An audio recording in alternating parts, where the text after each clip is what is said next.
Okay, we are live. Thank God we're live. Not thank God it's Friday, but thank God we're live. This is Badass. Not times again. This is Badass Show, and I'm Victoria Loskutova. Badass Show is a raw and real talk show with no holds barred, and I'm interviewing badass digital entrepreneurs, nomads, and all the crew that is doing badass shit in the world. So today I have a special guest is Michael Koenka, a son of a peach, and you will know why very soon, and the founder of MDK Amsterdam. We also will ask him about this. Now he's right here. I'm adding him to the stream. Hi, Michael. How are you doing? Hey, there we go. What's up? How is Amsterdam? Are you home? Oh, Amsterdam's great. I love it. Yeah, this is my home office, complete with all the necessities that you need and miscellaneousness. I like the picture. Which Looks this like one? a huge piece of marijuana. Oh, this. That's wishful thinking. That's a moss wall. It's Wow. both good for acoustics and for conversations. Yeah. For conversations. All right. Michael, what is your story? Why are you son of a peach? And what is MDK? Why am I son of a bitch? And well, I'm a son of a bitch just because that sounded cute. No,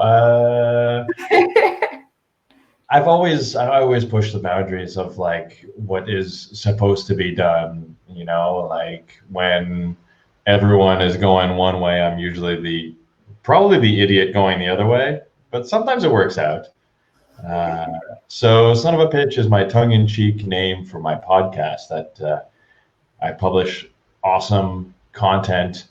Try to do it every week. Mostly do it whenever the mood strikes, and I have like amazing conversations that I like to share with people. And then I just rock on up with my microphonus and Microphone. get all sentimental and shit, and just vomit into the microphone and make my ideas somebody else's problem instead of stuck in my head. So be the son of a bitch. It's like, son of a bitch, you got it in my head. Now I have to think and shit. And who are you talking to? And you said it's like going like all vulnerable and stuff. What you talking about? I talk about everything from challenging conversations that I've had with clients to techniques that I wish that I've heard or learned when I was starting out. The beginning, it was mostly focused on like work-related content, such as how to present more effectively, how to pitch ideas. That's sort of my sweet spot. I was actually just talking with someone, one of the Antler cohorts that I trained recently. He basically, we came up with the idea that I'm pretty much all about expressionism. So whether it's dance, food, music, communications, strategy, negotiations, you name it, anything that is about human expression, I like to be a part of so that I understand how to shape and mold the world around people. Yeah, so interpersonal connections, right? Something that connect us. Unfortunately, being an empath is key here. So yeah. It's good and bad, I guess. Yeah, you mentioned that you chat about techniques that you started with. What are those? What techniques you started with when you started? I mean, it could be everything, anything from like how to negotiate effectively. So like how to why using someone's name repeatedly in conversations makes them feel better. When the best time is to call someone to get a deal, or what kind of approach to have when trying to convince people to buy into your ideas, or what things you need to listen for to know whether you're on the right track or whether you need to start changing your tactics and convincing people to do what you want. How to play with FOMO, the fear of missing out in So for example, one of the heads of Microsoft in the States, I've never met the dude. I decided I'm like, fuck it, I'm just gonna reach out and see what happens. You know, I mean, I don't know him, he doesn't know me, so what do I really have to do? And I sent him a note saying something like, the skills and techniques that I know help you be 1,000 times better, but you're more than welcome to not listen to me at all. And when you do, or when you don't listen to me, when you don't use my strategies or advice, whatever, every minute, every single day, you are 1,000 times worse off than you possibly could be. So Wow. have a conversation and see where we can go from there. And he was like, "This is a bold fucking pitch. Let's see what this guy's got. You know, let's somebody put their polls on LinkedIn, and I got to get the stink off and wipe that shit off. So like, let's see what happens." You know? And so 7 things for every day to become better.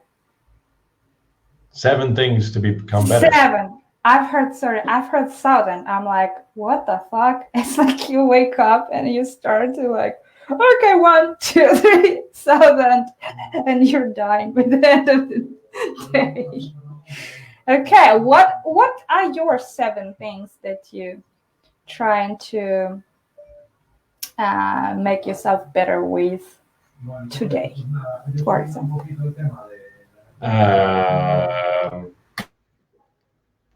Being aware of my blind spots and studying up on them to cover them up. Frequently running a weakness audit, if you will, or a sort of blind spot audit to know what spaces I might need to improve on, what kind of people are out there that I want to emulate, or what aspects of their personalities that I think are interesting, that I might think maybe I can stretch myself into that. Learning new languages, learning new subjects, working out a lot, trying new workout routines and stuff. I'm very into like physical fitness and training. Like I said, you know, food, dance, literature, knowledge, expressionism, those are sort of the things that I like revolving around. Whether you can capture it in 7 unique criteria or not, I mean, I just recognize that the things that I held to be true yesterday are not necessarily going to be true today. And if you go, yeah, that's what I'm talking about today. Yeah, I was interested, like, what are you into today? And it's not unique. It's unique because it's you. It's what you want to do. How you look at the world with your eyes. It's not the rule. We have so many rules how everybody should do. You should right? do this. You should do that. You should be cool. You should be da. And some people fail because they follow that scenario. They don't follow what they want. They follow the scenario of mass media, of the society, and that sucks. You know. Yeah, big time. Yeah. So okay. Blind spots. What are your blind spots now, right now?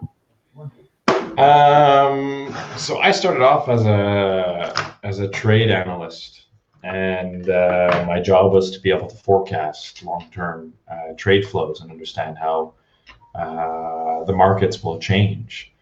And one blind spot that I realized that I haven't looked after in a while is that fundamental forecasting skill set, which is critical for someone like me that works in working with investments and startups. Understanding the market directions is key. So above and beyond being able to understand and read the entrepreneurs, to read their decks and what they're all about, there's a fundamental language of finance around startup and scale up investment that I'd always like to stay on top of. And so brushing up on entrepreneurial finance techniques and strategic tax laws and stuff like that, understanding spaces that basically when you know the game, when you know the context, you can play things better. You know how far you can push it to its breaking point. And so I've done a lot of that pushing till breaking for advertising, for marketing, for etc.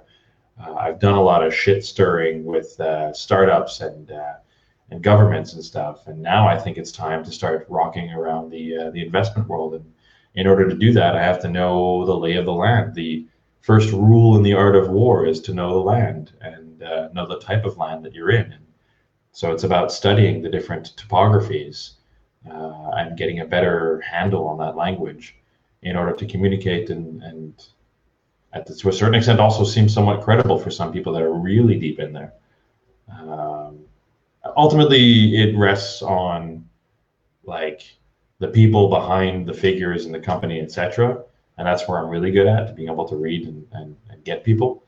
But sometimes they hide behind these kind of language barriers of finance and tech speak and stuff like that, hoping that you don't see the flaws in their homes or in their houses that they built. And so like I want to be able to really dig deep and ask them like the real piercing, penetrating questions before the investors do.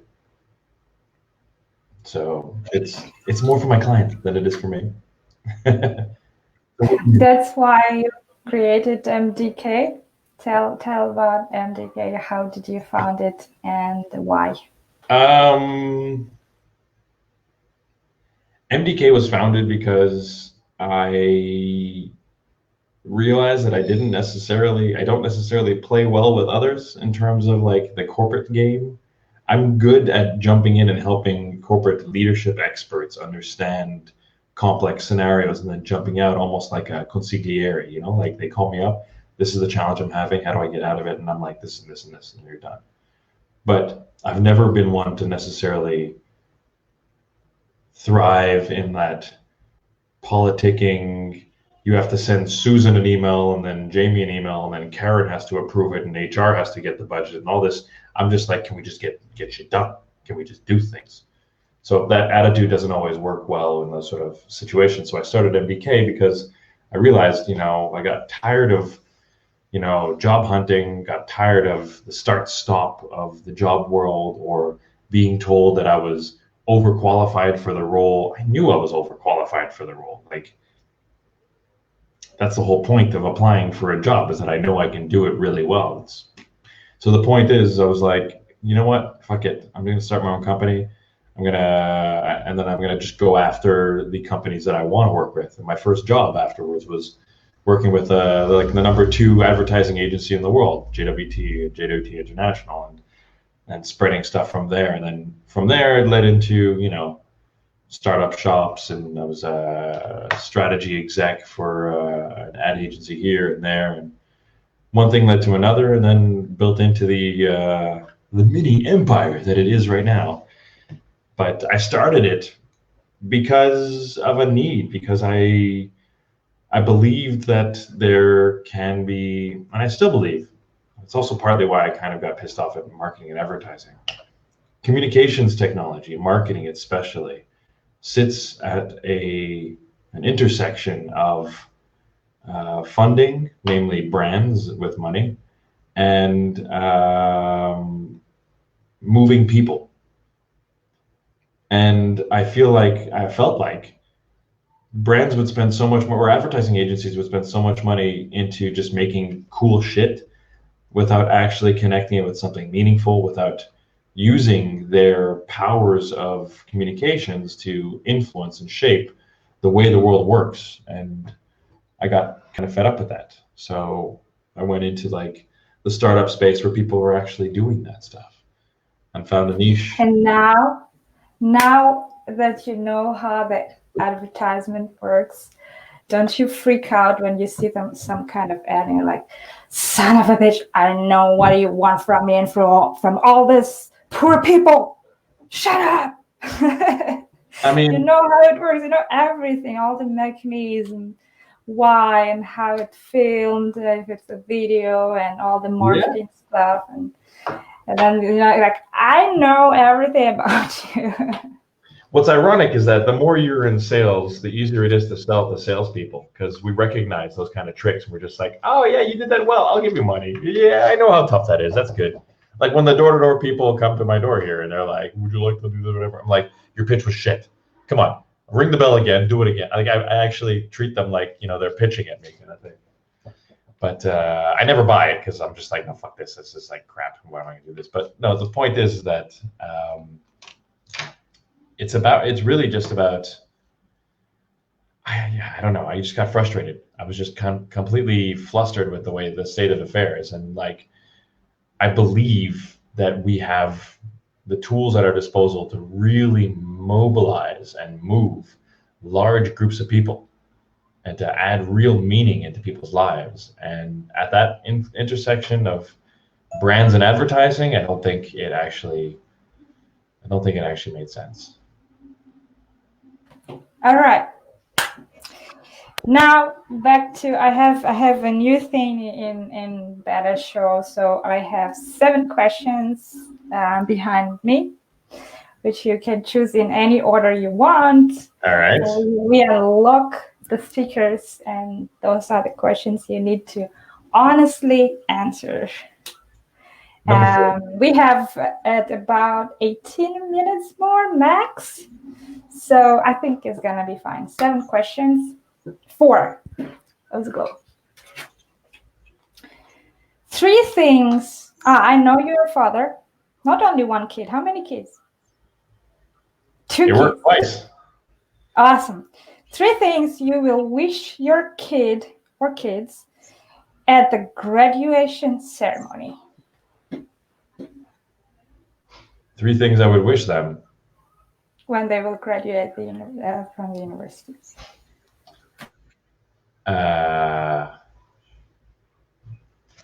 Health, happiness, and the confidence to do whatever the fuck you want. That's cool. What your parents wished you? Why aren't you a management consultant? Why don't you be a lawyer? Why aren't you a doctor? Why aren't you do you see the cousin? Look at your cousin. Look what he's doing. Look how good he's doing. He's a doctor. Like, Mom, he's a dentist. He's an orthodontist. No. I mean, he's a doctor. Go do that. Just go ahead. No, I'm just joking. They weren't that far off. My dad's an entrepreneur. My grandfather's an entrepreneur. Like they were just generally supportive. Whatever I wanted to do, they were like, go right ahead and do it. If this is something you feel like it's right to you, you know, like I learned that from somewhere. There was that sort of cultural stigma of you need to do this, and that, whatever. And I thought I had to live up to that at the beginning. And then when I realized I can do whatever the fuck I wanted, I started doing whatever the fuck I wanted. And I'm like, this is amazing. So it made me happy. What did you study? I have a degree in international relations and international development, which means I can do everything and nothing at the same time. Yeah, it suits you perfectly. You can do whatever you want, I guess. Right? Like I started with the ambition of like actually on the first date with my wife, she's like, what did you do? What do you want to do? And I'm like, I want to find a way to help the less fortunate people in the third world, developing world, etc., while at the same time being somewhat commercial and having some sort of a commercial angle to it. So like, I want to do good, but at the same time, I'm too much of a princess to, or like a drama, not a princess. I'm too much of like a prima donna, I guess. Where like, I want to be helping people, but I also want to do it from the comfort of a hotel. Like, I need that chocolate on the pillow. No, I'm kidding. I'll settle for just running hot and cold water and like bed to sleep on. But if there's chocolate there, I'm all down for chocolate. I will not say no. All right. Next. Number 5. Number 5. In your opinion, what is the way to success? What kind of question is that? What kind of fucking question? What is the way to success? I don't know. Same thing it takes to get to Carnegie Hall. Practice. Come on, for you, on your opinion. Come on. And also, do you consider yourself successful in what you're doing? And how did you come there? So, what is your way to success? Okay. First question answered is Do I consider myself successful? Other people do. I don't, because I'm one of those type A, I'll never be happy kind of thing, which probably means I should put away some money for my kids' therapy sessions down the road. It's never good enough for dad. No. So there's that. So other people think I'm successful, but I don't. I think I still have a lot to learn and a lot to grow. So I don't know why. Sorry, I don't know why, but when I was writing this question, like, he's not thinking he is successful. I know it because I don't know. I know. I don't know how, but you can almost feel like some people that say, "Yeah, oh, I'm successful." It's like almost no. It's like no way to grow more. It's no way right. to like. It's If I like say the I've made it, limit where do I go? box. Right. Okay, continue. So that's the first answer, is that, even though I might not think I am, objectively speaking, growing a business at least 75% year on year since I started it, closing six figures, helping close to $250 million worth of euros coming into the Netherlands and Europe by virtue of my connections and trainings and stuff. On paper, yeah, that looks great. I'm fucking ambitious. So like, if you tell me that I can get $10 million, I'll be like, all right, well, so if I can do that, then why don't we try for 100 and see where we land, So that's the first answer. Second answer is, what's the path to be successful? Persistence. I think the path for anything in entrepreneurship is to stick with it, despite any sort of barriers or plateaus or challenges or whatever. If your idea makes sense, if it has a good fit, if you're getting traction, and you enjoy what you're doing and it doesn't feel like work, keep doing it. It's that ikigai trifecta of like, it feels good, it gets you money and enough to live comfortably or whatever, and it doesn't feel like work. That would be the epitome of success. But yeah, that's just my 2 cents on that. What I have another one related to this. What did you do when from the start you felt like, what the fuck, this doesn't work? Maybe like, fuck this all shit, this bullshit, fuck this shit. Yeah. Then how did you motivate? Huh? Otherwise known as Tuesday. How did you motivate yourself to keep going and stay persistent? Discipline. It's just a matter of I keep on going on it. It's almost stupid. Like, it's literally stupid. It's just the continual process of going through keep making connections. Like, one of the biggest things. So for me, I love sales. I love sales. So the cornerstone of any great business is, large, successful, healthy sales. And when you bring money in, that's what keeps the business going, right? So my logic is just keep connecting with people. I have a motto where, like, a stranger is a friend you haven't met yet.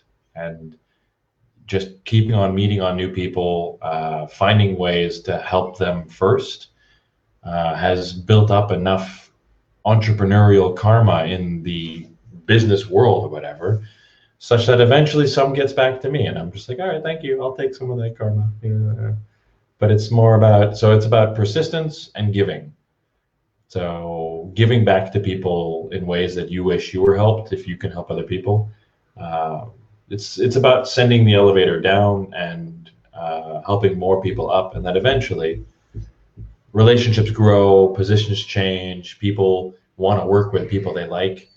And if you're nice enough, then they'll end up working with you. I don't know if that answers your question, but. Sorry? Yeah, it does. It does. Next. Number two.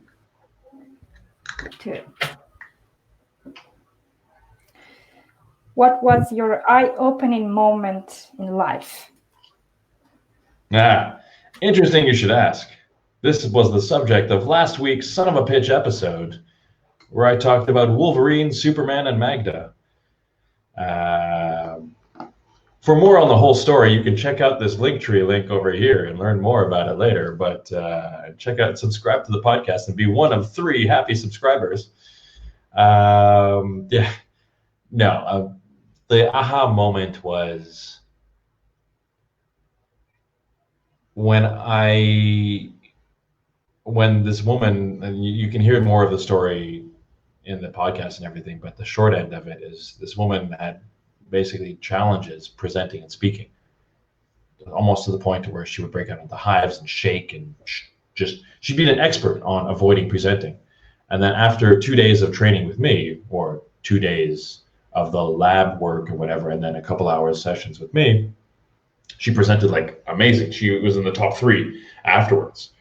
She comes to me on the rooftop, and during like the drinks after the session, she's crying, and I'm like, fuck, what did I say? Because I have a big mouth. I'm like, I must have said something to piss someone off. It's gotta happen. It's the law of Murphy is always close by. And she's like, no. I want to thank you, because it was because of your training, because of your help, because of your guidance. I'm able to now present on the fly whenever I want. Like I could present to anyone, anytime, anywhere. And that for me was like, it didn't feel like work, because I just sat there and told people like, this is what you got to do. That's what you got to do. And it worked. It made people happy and had a profound life-changing impact on someone's life. And I got paid really well for it. So I came home and I'm like, a couple hours of work and I got this in the bank, and I got this in the heart and this in the mind. It's a no-brainer for me. So that was my aha moment. That was my origin story. Magda will forever remain as my Polish originating origin story lady. So that's that.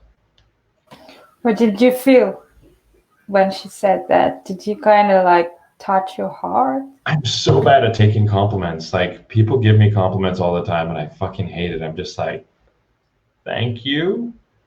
And when they don't give it to me, I'm just like, okay, congratulations. I'm like, what the fuck? I'm awesome. You should be giving me compliments. Then when they do, I'm just like, oh, stop. No. I can never be happy. Actually, I can be, but why? I'm on my way there. You always want more? I mean, I'm really hungry. I'm just like really, I come from, like I said, I come from an entrepreneurial family. The people that I know are successful entrepreneurs and stuff. Like, my environment is all about people breaking norms and coming up with new ideas and stuff. And just the knowledge that there's something new and awesome around the corner gets me fucking going. Like, the fact that Elon last week was like I'm on a first name basis with Elon, but Elon Musk posted that there's going to be like earth to earth transport through space. I'm just like, fucking sign me up. Like, I don't even give a shit. Like, I'm there. So like, the fact that there's something ambitious and huge and awesome and new and different out there, for me, gives me a youthful vigor about where things can go and how I can be a part of that. So it's fun. It is. Next. Numero uno. Best advice that has changed your life.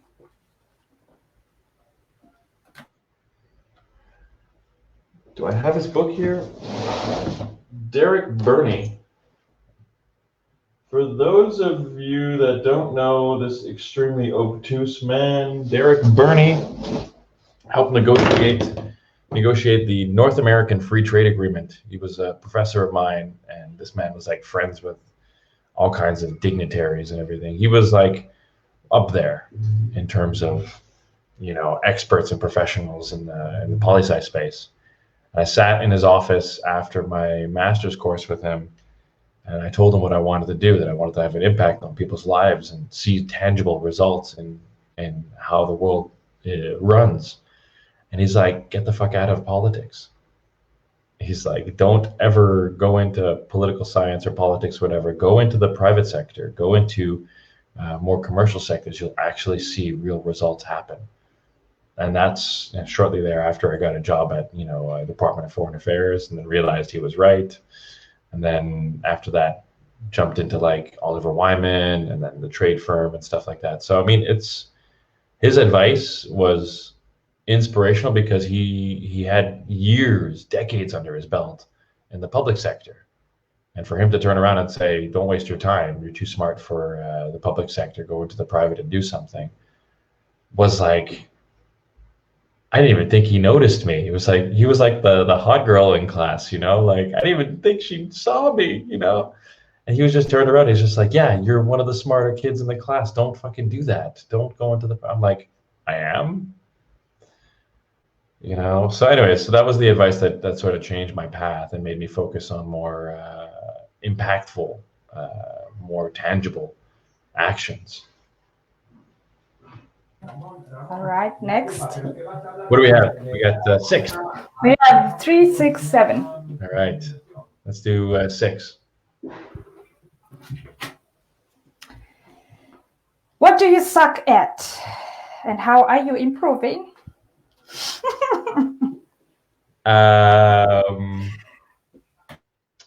That's a good question. What do I suck at? I'm terrible at lying to get things. Kind of like what I mean by that is I'm really like I just speak my mind. I tell people quite bluntly that the idea sucks. I don't tell them that they suck, mind you. There's a difference between the person and the subject being discussed. But not everyone. I'm probably, I don't know, with all due respect to people that actually suffer from autism, I'm probably somewhere on the spectrum there. I have a difficulty sometimes reading social scenarios and just telling people, I think it's the how. I suck at the right way. Like I could be right in what I'm saying, but how I get it across sometimes comes off really terrible. So what I'm working on is I'm trying a technique called it's a Swedish technique. I think it's called shut the fuck up. It's a very special technique. It's developed in the mountains along with goats and shit like that. It's a one-step process. It starts with shutting the fuck up and hoping everything works out afterwards. Now, I mean, to be honest with you, what I'm really working on is actually trying to read up more on Stoicism and understanding what the difference is between things that happen versus things that happen to us, or as Tony Robbins would say, things happen for us. It's life is happening for us and not to us. You know, that directionality, whatever bullshit that is somewhat real. It's what I'm working towards. So I guess that's it. It's just knowing how. Like I could be right in the idea, but the how of saying it. Like I'm like that one annoying kid in the class that's just like, I got the 98% on the exam, and I'm just like, this is the 2%. You're fucking wrong, teacher. That's what I would do. I can relate, man. I can relate so much. Yeah. I also suck at Russian. You know, learning Russian. Yeah. You know, right? It's like, you know, it's just fucking straight to the point. And one day I had a problem even writing an email because Russian email is like, hi, I need blah, blah, blah, blah, blah. Thank you, bye. There is no like, would you be so kind, please, to provide and send me blah, blah, blah, blah. It's just like, boom, boom, boom. And then, you know, people were just like, fucking kidding me. I really help for that. To be honest with you, I use sometimes templates that get the trivialities at the beginning over with. So like, thanks for your email. Great to hear from you. Oh my God, the day is amazing. By the way, do fucking this. Thanks so much. Have a great day. Bye for now. Hi, kids. You know. I've learned, and still learning. Next one, 3 and 7. I'll let you pick. You grab one. 3. Okay, now what was the best advice you've ever gave to your client, and the client's business skyrocketed or something happened? Like, what the fuck? Wow. I just found out about this the other day, actually. One of my clients called me up and he was like, the technique you told me, which is sometimes the person you need to convince is not the person you think you need to convince. So it could be an influencer or someone that has the ear of the CEO or the budget holder or whatnot.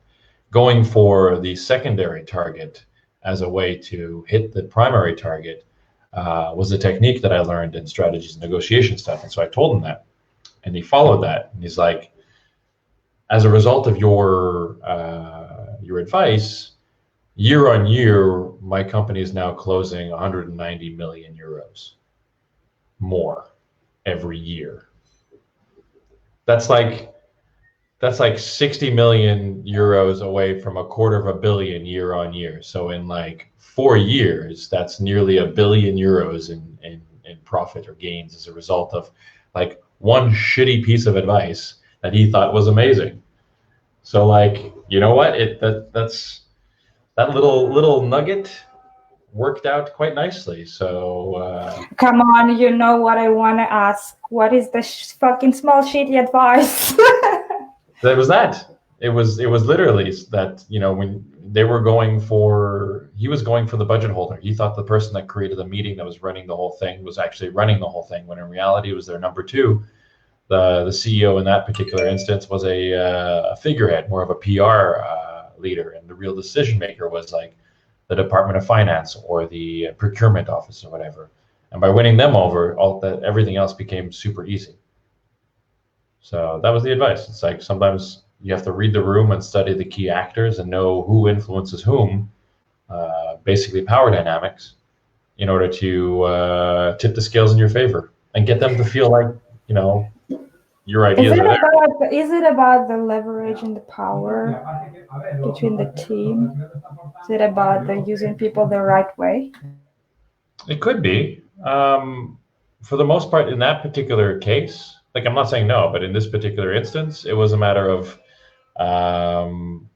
reading the language used by the quote unquote number two as a way to see that to recognize, you know, buying signals from them. So it's not necessarily that any of the people in the room had any more or less influence. It was just a matter of recognizing when people say a certain thing or when they speak in a certain way that I take my clients through in their trainings. They're able to recognize sales triggers, sales moments or whatever. You ask me, you know, what's the price of that? That's a buying trigger. That's a buying signal. You ask me what does this roadmap look like? That's a buying signal. When you kick the tires, those are buying signals. And the more someone asks about that, the more apt you are to tack in on them. There's also, I use these shorthand where I draw like power dynamic maps. I teach my clients how to map the room pretty quickly with just an A4 and seats and stuff. And you look at the frequency that people speak and the responses and the directionalities of them. And then you can get yourself a pretty solid understanding of who to focus on. That's interesting, but if we start to talk about this, it's going to be very long. That is it will be very long, and I guess it's a lot of secret of yours. So not a secret. Secrets if you pay for it. No? Yeah, exactly. You just have to pay for it. Oh, yeah, that's my favorite. What is your biggest fuck up in life so far?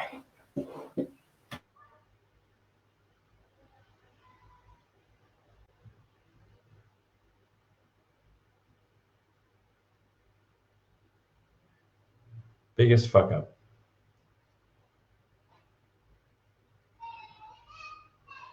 Yeah, it's my kid. My biggest fuck up has got to be,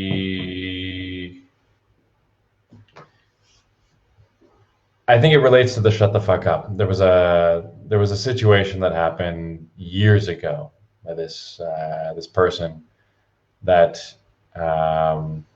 I made a comment on my Facebook. I vented on my Facebook page.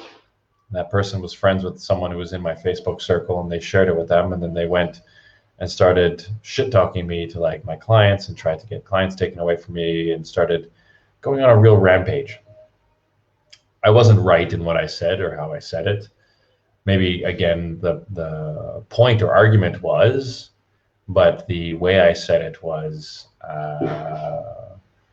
unfortunately quite sexist and quite misogynistic, and it didn't reflect.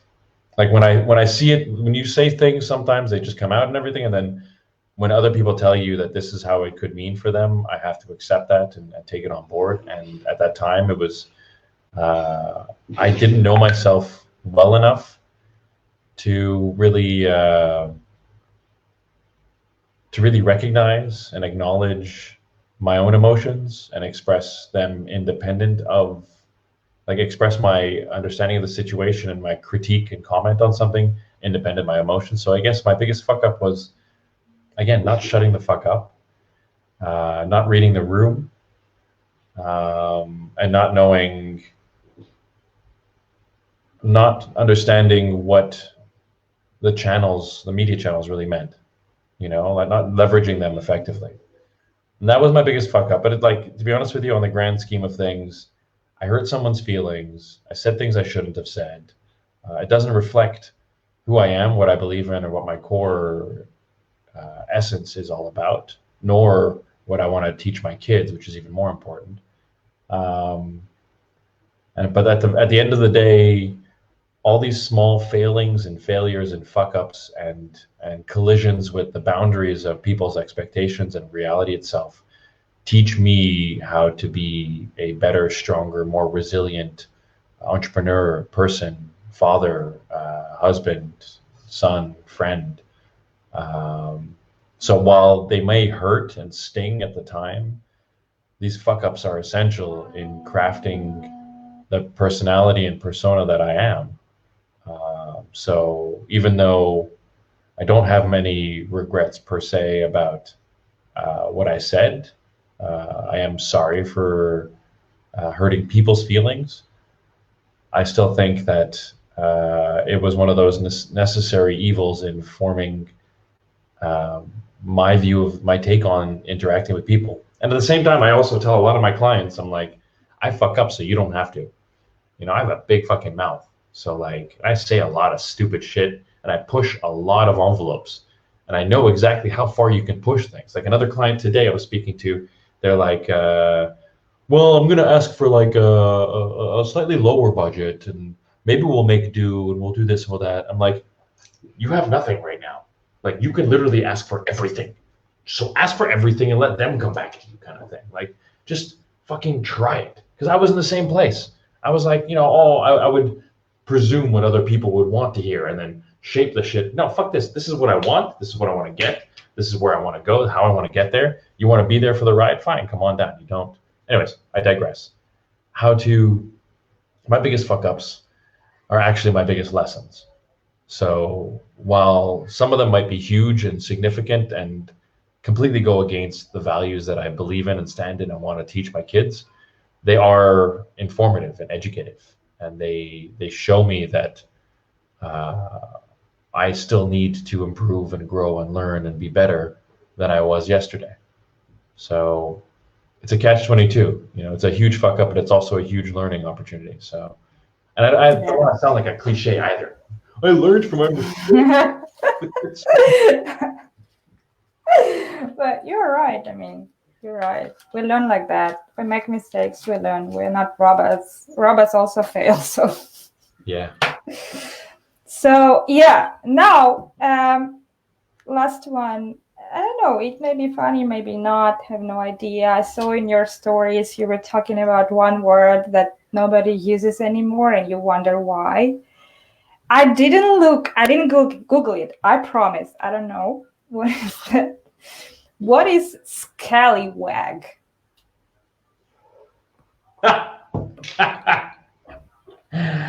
Oh my God, I was so blitzed. This is why I told you should not take any of my stories. It's okay. It's badass show. It's raw and real. I'm honest.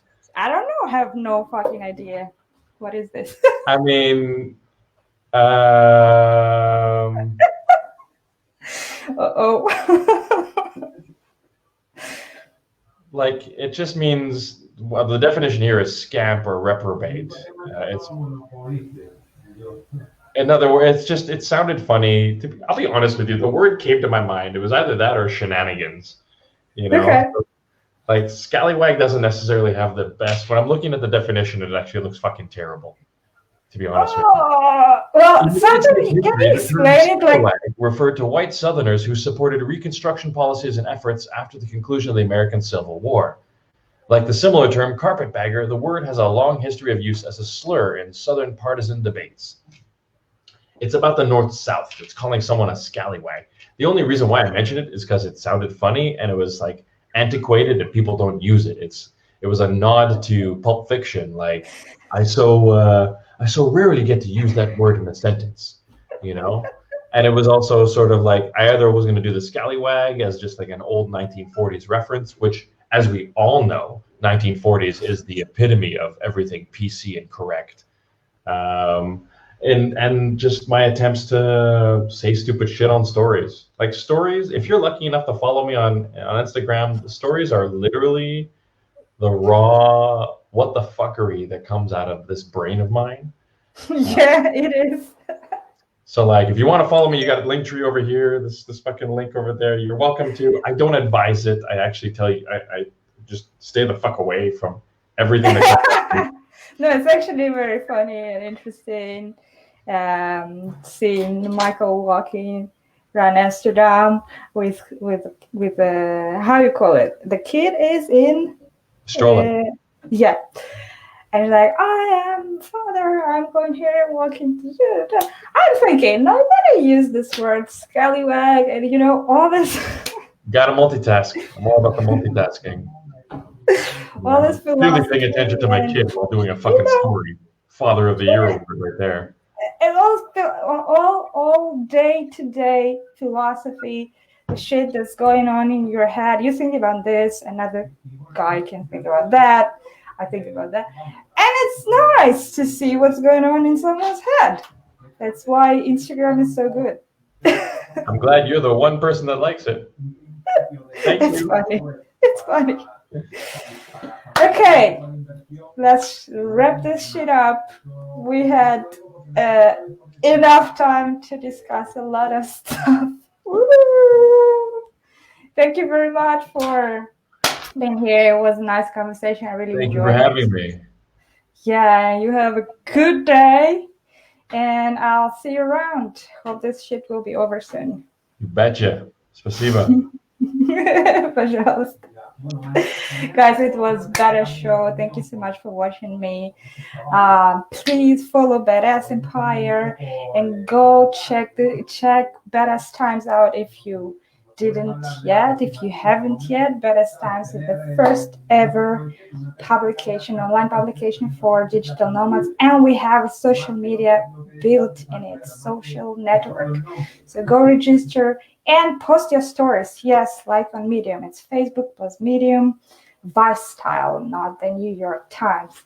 And I remind you that I have live interviews, live beta shows every Tuesday here on the Facebook page. And of course, I'm going to share it around. I interview badass entrepreneurs, badass digital entrepreneurs, and different people from the digital community who are successful, who are amazing, who are bold, and honest enough to come here and answer all the questions and be vulnerable. So thank you so much, and see you soon.